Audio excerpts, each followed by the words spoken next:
Jeffrey, do you remember that time in college when I lost my iPhone for a few days? Oh yeah, you were pretty freaked out. I was so relieved to have found it among extra toilet paper in the bathroom I figured out I must have left it in. But I was also really worried that someone might have stolen it and wiped it, or worse, gotten into one of my accounts. Good thing you know a whole lot more about securing your phone now, Liz. I'm definitely glad about that. And to help prevent our listeners from panicking like I did, today's episode is all about phone security.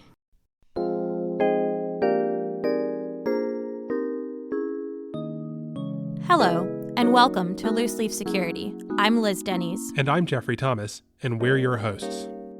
Loose Leaf Security is a show about making good computer security practice for everyone. We believe you don't need to be a software engineer or security professional to understand how to keep your devices and data safe. In every episode, we tackle a typical security concern or walk you through a recent incident. Oh, we had a question from a caller. I was on the phone with my dad on Father's Day. Does that really count as a question from a caller? And he said, I listened to your episode about password managers, and it sounds better than what I'm doing now, but what happens if the password manager company shuts down? That's a really good thing to be worried about. If your password manager is entirely online, then that's a risk. But most password managers have an app that you can download, either a desktop or mobile app, which will synchronize all your passwords, and then they're stored on the device and available offline. You can usually also download an export of your passwords, but using an app is safer because the passwords remain encrypted. You can check by putting your phone in airplane mode and making sure you can still see all your passwords. If that works, it'll work even if the company shuts down. This is also another good reason to pick a well-known, reliable company for your password manager. There are a couple new password managers that look promising that we didn't put in the show notes for our first episode. We think that it's great that there's new options in the market, but for most people, it's probably less headache to stick with one of the more established options.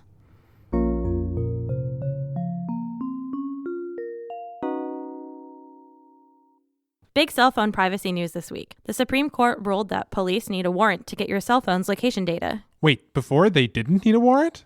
So your cell phone sends location data to the carrier while it's working just to keep you connected. And the argument was that the third-party doctrine, quote unquote, means you don't have an expectation of privacy in anything you send to a third party.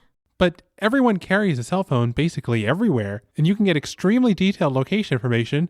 If you don't have privacy over where you are, do you have any privacy at all? Right. The court ruled 5-4 that the privacy invasion of tracking someone's location by cell phone is so large that the third-party doctrine doesn't justify it. Only 5-4? There is a lot of arguing about what the third-party doctrine means, but one of the bigger dissenting arguments is that this is data the cell phone company uses and also resells for marketing purposes, so it's not really that private anyway. Right. There was something a month ago where someone discovered you could find anyone's location on the web for free.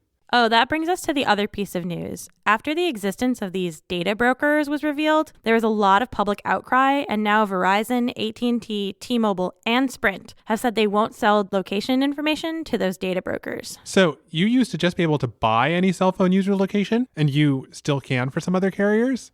There are a few legitimate uses, like bank fraud prevention. If your cell phone is nowhere near where your card is being used, that's probably a bad sign. The carriers are going to keep selling location data, just not to these intermediaries that resell it. Well, I guess there's a lot more I could be hoping for, but the news this past week has been pretty good for securing location data. There is a lot you can do to secure your cell phone itself, though. Let's get into it.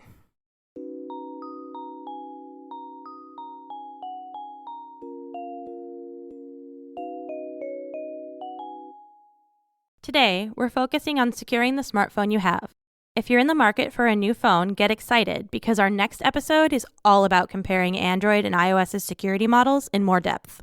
So there's a kind of nihilistic view about how to secure your phone where the main goal is to just have as little sensitive information on it as possible. We're not going to focus on this idea because it's highly impractical to not have sensitive information on your phone. And honestly, unless you have an extraordinary memory, your phone is probably actually a really good place to keep some sensitive information. If you've got solid encryption on it, it's a lot safer than keeping things in a notebook or a card in your wallet. Yeah, and modern cell phones are actually very well designed in terms of security and probably more secure than the computer you have. And I want easy access to applications like my email and Twitter and probably some contacts and messaging. Yeah, and that's why the philosophy we're focusing on is all about how to keep what's on there as safe and secure as possible. The first thing you should do to lock down your device is literally to have it lock immediately when idle and open up with a passcode. Ideally, you'd use a passcode and not something like Android's unlock pattern feature, because swiping across your screen leaves a physical trace that can be used to narrow down how many possible patterns are used. Android actually sports a lot of ridiculous options for unlocking your phone. One of them was face matching, called Trusted Face, which isn't as technologically advanced as Apple's Face ID and could probably be unlocked by someone who had a photo of you. Android also has this on-body detection thing that would use your accelerometer to figure out when it was in your hand or your pocket while you were walking and lock it otherwise, which isn't particularly secure either. They also have another option to unlock when it's near a trusted device or at a specific place that you think is trusted, I guess like your house, which of course an attacker could go to or, steal the other trusted device. It can also unlock with your voice, but an attacker could record that, just like in that classic scene in Sneakers. Just please, please, please don't use any of these. Apple's Touch ID and Face ID are really convenient, but if you're at a particularly high security risk, or otherwise really paranoid, you might not want to use them because there's inherent risk of a physical attack to unlock your phone. Some people say you can claim a Fifth Amendment right to not reveal your passcode, but that doesn't apply to being required to use your fingerprint in your face to unlock something. The courts haven't quite settled that yet. Also, there are a lot of other ways that you might be forced to use Touch ID or Face ID. Someone could just push your finger against your phone or hold it up to you. If that's an attack you're worried about, then maybe it's better to only use a passcode. On my iPhone, I have Touch ID enabled for some things, like making purchases, but I have it disabled for unlocking, so I have to enter my passcode in order to get anything done. I don't think that I'm at a particularly high security risk right now, but I generally think of myself as pretty paranoid. I have an iPhone, and I use Touch ID to unlock my phone most of the time because I have a relatively long passcode that I find frustrating to type sometimes. But there are also some times when I turn Touch ID off, like if I'm traveling. If you find yourself in a situation where you have these biometric unlock options on and want to quickly change your unlocking method to require a passcode, you can do this quickly via iOS's emergency mode, or in the upcoming Android P, you can turn on Show Lockdown option in settings. Check our show notes for links with more information on these security features. You should be using at least a 6-digit passcode, preferably longer. Both iPhones and Androids are supposed to stall after a few guesses to prevent brute force attacks where someone tries every possible passcode. But there's been news recently about devices that somehow bypass this on iPhones, even though they try to do this protection in separate hardware. Apple does say that they've tuned their encryption to take 80 milliseconds per guess, which is harder to bypass if that's part of how the encryption algorithm is designed. A 6-digit passcode's 1 million combinations could be cracked through brute force in just under a day, though. A 4-digit passcode could be brute forced in just 13 minutes and 20 seconds. But brute forcing an 8-digit passcode would take no less than 90 days, which is a bunch more secure. I'm pretty paranoid, so my current passcode is 12 digits, which should take over 2,500 years to guess. Because of this, I think it's fine to use an all-numeric passcode as long as it's long. It's certainly much easier to type on a phone than a passphrase. Both Android and iOS will pop up a numeric pad instead of a keyboard if your passcode is all numbers. And even knowing that it's all numbers doesn't help people guess the code any faster. But if you want to use a longer passphrase, that's also fine, especially if you're on Android and you don't know how strong your device's encryption is against brute force guesses. If you choose to use an alphanumeric code, you'd probably want something fairly human memorable because your password manager will be behind this passcode. If you use that dice rolling word list from the EFF and grab 2 words, each word takes 5 dice rolls, so there's over 60 million combinations, which would take 55 days to brute force. I say 2 words because if you're unlocking your phone frequently, that's about the length for it before I'd start getting annoyed about how much I'd have to type it regularly on my phone. Another thing you could do is enable the option to wipe your phone after several bad login attempts. This is pretty dangerous, though. Anyone who gets access to your phone, even a young child, could cause your phone to get wiped, either on purpose or not. And at least some versions of Android have this as a hard-coded feature after 30 attempts, although there's an increasingly long timeout after the first few tries. iPhone has this as an option after 10 attempts. It's probably not a good idea to turn this on unless you're very confident about your backups and you're unusually worried about someone trying to guess your passcode. A better option, which you probably should enable, is Remote Wipe. Both Apple's Find My iPhone and Android's Device Manager support wiping a phone in your account remotely. So if you lose your phone, you can send it a signal to wipe itself. You'll want to do this as quickly as possible after you lose your phone, in part because it needs cellular or Wi-Fi data connections to receive your wipe signal, and someone who steals your phone probably knows this. You'll also need to have the feature enabled in your phone before you lose it. It's also important to make sure the data on your device is encrypted. On iOS, if you have a passcode, your data is encrypted, and you should definitely set that passcode, as we, just discussed. On Android, there's an option in settings to do full disk encryption, which should be available on every Android, although it might not be enabled by default on some of them. Some newer Android phones also have file-based encryption, which you should turn on for additional protection. It makes sure that your files aren't accessible by someone who doesn't have your passcode. You also want to be encrypting your backups. Ideally, your phone backups are done locally on your computer because that gives you additional security through acquiring physical access to that computer, and also some additional legal protections that remote servers don't have. You probably also want to encrypt the laptop where you keep your backups if you can, but that's a topic for a future episode on securing your personal computer. Oh, your mentioning laptops reminded me that when you have more access to your device in general, you also have more security concerns. So if you root your phone, you probably need to know that you're opening up a can of worms. There's a lot of cool things you can do when you jailbreak your iPhone or Android, but fundamentally the process of jailbreaking it involves weakening the platform's security guarantees, especially on iOS, where part of the security guarantee is that Apple keeps tight controls over what code can run on the iPhone. Also, it becomes much harder to update your phone and keep the jailbreak working. Fundamentally, rooting your phone involves using a security vulnerability, and the mobile OS authors will try to patch it quickly. Because if you can root your own phone, there's a danger that some app or some website can do the same thing without you being aware, too. Some Android phones come with unlocked bootloaders, and you can install a third-party distribution of Android. If you have to use a very old Android phone, this actually can be a really good choice because it's probably your only way of getting software updates. But in general, this is probably not as secure of an option as sticking with the built-in OS. You also need to be careful about how you charge your phone. I know that sounds a little bit extreme, but you don't want to plug it into an unknown USB port, especially when it's unlocked. There's no way to tell if it's just a USB charging port that's just giving you power, or if it's trying to do something malicious, like get files or photos off your device. The best thing you can do is charge it off of something you trust, whether that's a wall plug, a portable battery, or your own laptop. There are also devices called data blockers. It's a little adapter or a short cable that allows you to plug into an unknown USB port and passes power, but not the data pins. If you buy one of these, we recommend you quickly test that it does what it claims to do by plugging your phone into it through your laptop and making sure that your laptop and phone don't see each other. Notifications can be a big source of leaking sensitive information too, like when you get an important email and the subject, sender, and start of the message itself shows up on the locked home screen by default. Yeah, the most secure thing would be to turn off all notifications from showing up on your lock screen, but it can be really annoying to track down which app caused a notification when your phone buzzes. Yeah, instead of totally taking them off my lock screen, I turn off notification previews, which means that I just see that there's a new email or a social media alert, but not the content of that alert. It still leaks a little bit of information, that I got a new email or a new social media alert, but it's a lot less than showing who sent it and what's in it. So unfortunately, text messages and phone calls are both inherently insecure. While they go over encrypted connections these days, the encryption isn't super strong, and they're both relatively easy to intercept, especially since, as we talked about in a previous episode, there are attacks where someone could pretend to be you and go to the cell phone store and just pick up a new SIM card for your account. You should try to move as much of your communication as possible to secure messaging and calls, and the best app for that right now is Signal. We're not usually in the business of recommending specific products or applications, but currently, Signal is the best secure messaging app.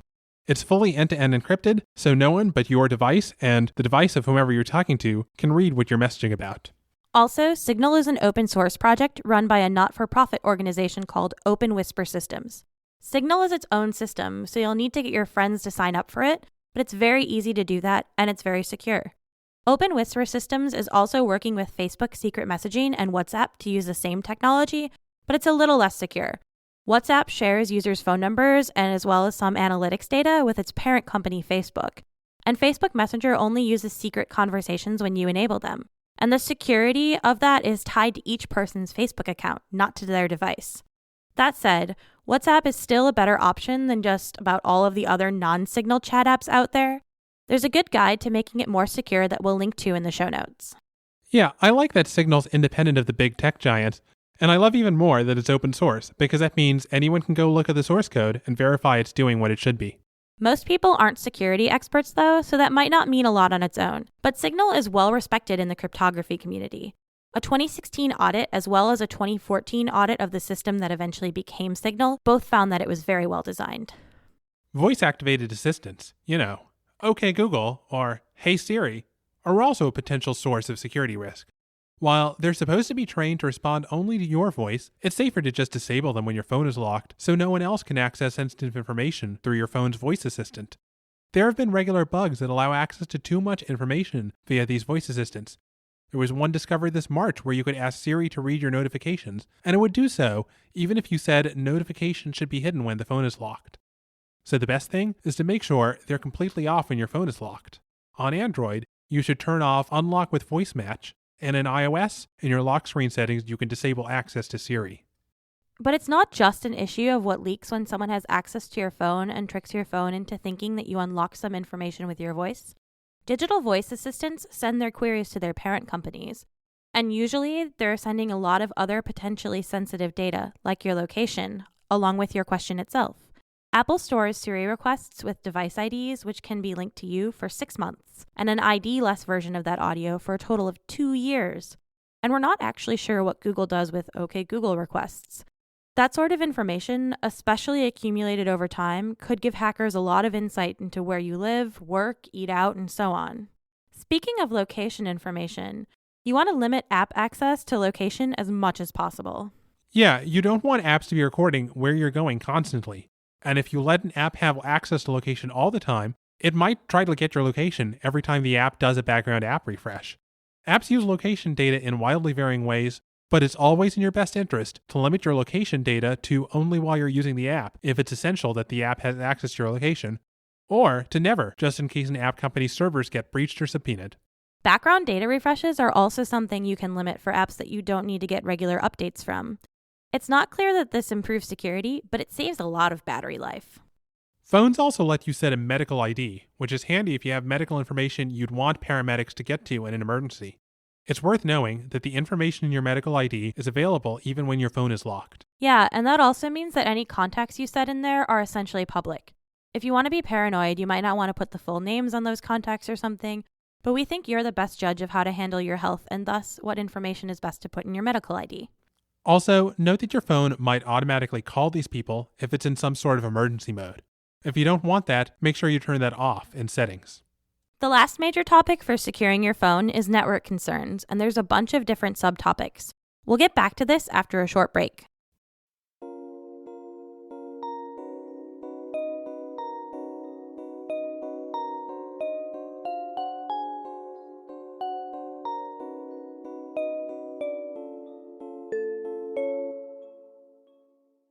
All right, let's dive into network concerns around securing your phone. You should be really careful with which connections you allow access to on a device that you have sensitive information on. Apple's AirDrop is a networking feature that can be easily abused. Not only might you accidentally press the wrong buttons and send something sensitive to someone else, but the default option of receiving airdrops from anyone opens you up to potentially getting nasty unsolicited photos. Ugh, yeah, I can only imagine what strangers on the subway might send my way every day if I had that on. If you never use AirDrop to share files with friends, family, or coworkers, just turn it off. If you do use it, you should limit it to only receiving from your contacts, and ideally, when you're not using it, you should turn it off. As with all physical devices, you should be careful when connecting to insecure public Wi-Fi networks, like at coffee shops or hotels. Generally, a smartphone is a pretty secure device. Most popular apps only ever transfer over secure protocols like HTTPS, and the app structure keeps a lot of your data siloed off. However, when you're on an unsecured network, you should always be careful when browsing sites with insecure HTTP elements or using a game that connects to Facebook or something. It's possible someone could be listening in on those connections. It's really a shame that HTTPS everywhere only works on desktop and laptop computers. Actually, it does work for Mozilla Firefox on Android. Unfortunately, Chrome is generally still more secure in other ways. Oh, there's also another interesting Android feature for unsecured wireless networks, which is in recent versions of Android and supports Pixel and Nexus phones as well as a couple other Android phone models. It's called Wi-Fi Assistant and causes your phone to automatically connect to open Wi-Fi networks that Google trusts, and then sets up a Google VPN connection so that the insecure public Wi-Fi network can't see what you're doing. Only Google's VPN can. This is a pretty neat security feature that helps you conserve how much cellular data you use. Unfortunately, it doesn't look like there's a way to get the Google VPN encryption without using Wi-Fi Assistant to connect to all such networks. If you manually connect to a wireless network, it won't set up a VPN connection to Google. Bluetooth is another one of those useful features that's also a potential avenue of attack. Bluetooth security used to be so bad that it was practically non-existent, and it's still pretty hard to tell just how secure a particular Bluetooth connection is, because a lot of Bluetooth devices want to be backwards compatible, even though those older protocols are less secure. I've wanted to get a Bluetooth keyboard for my phone for a while, but I still haven't figured out how to be confident that it's secure.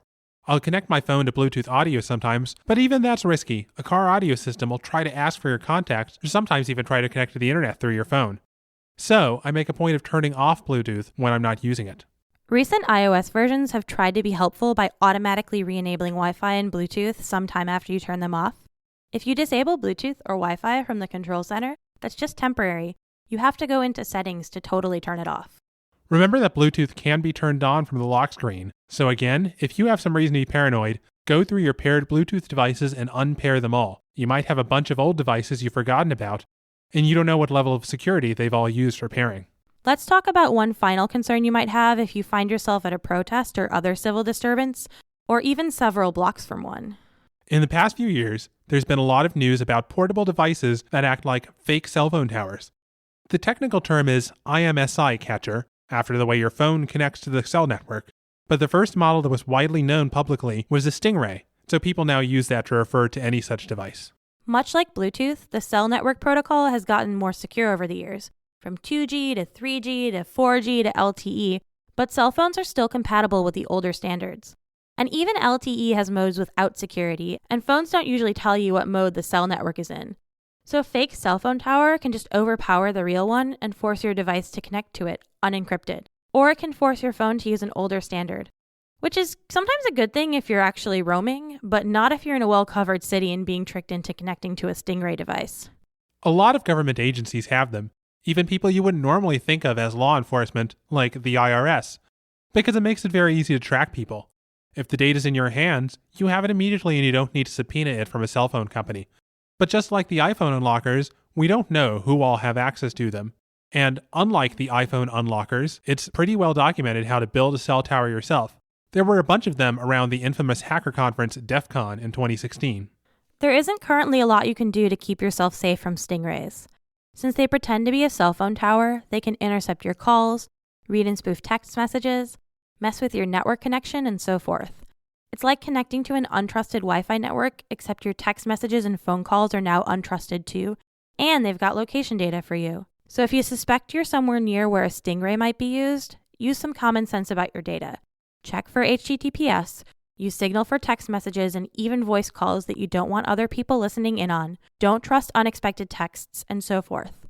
And as for location data, if you don't want to be swept up as someone who attended a protest, maybe just put your cell phone in airplane mode for a bit. It sounds like maybe you should put your phone in a tinfoil bag. I mean, honestly, that would block against this attack pretty well. It does take a little more time to switch on and off airplane mode than to stick something into a tinfoil bag. And you'd have to remember to turn airplane mode on and off each time, whereas it's probably easier to just put it back in the bag. Okay, if we're turning into the tinfoil bag podcast, I wanted to know how you trust that your phone charger's secure. What if it's got a miniature unlocker in there? Or a data blocker that usually blocks data, but lets it through if it sees a specific target device. Oh, that would be nasty. I don't even know how you'd figure out this is happening. You'd probably need to x-ray your devices to see what's happening, and even then you might not really know what's going on until you had an idea of what type of attack you should be looking for.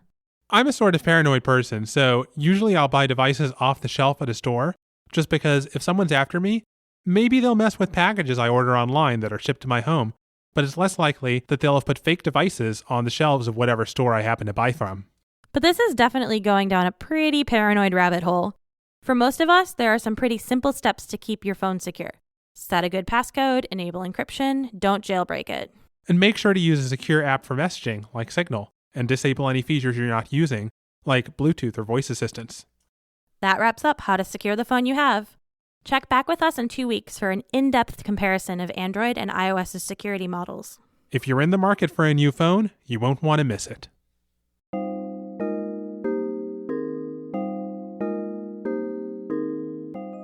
Loose Leaf Security is produced by me, Liz Denny's. Our theme music, arranged by Liz, is based on excerpts of Venus, the Bringer of Peace, from Gustav Holst's original 2-piano arrangement of The Planets. For a transcript of this show and links for further reading about topics covered in this episode, head on over to looseleafsecurity.com. You can also follow us on Twitter, Instagram, and Facebook at Loose Leaf Secure. If you want to support the show, we'd really appreciate it if you could head to iTunes and leave us a nice review, or just tell your friends about the podcast. Those simple actions can really help us.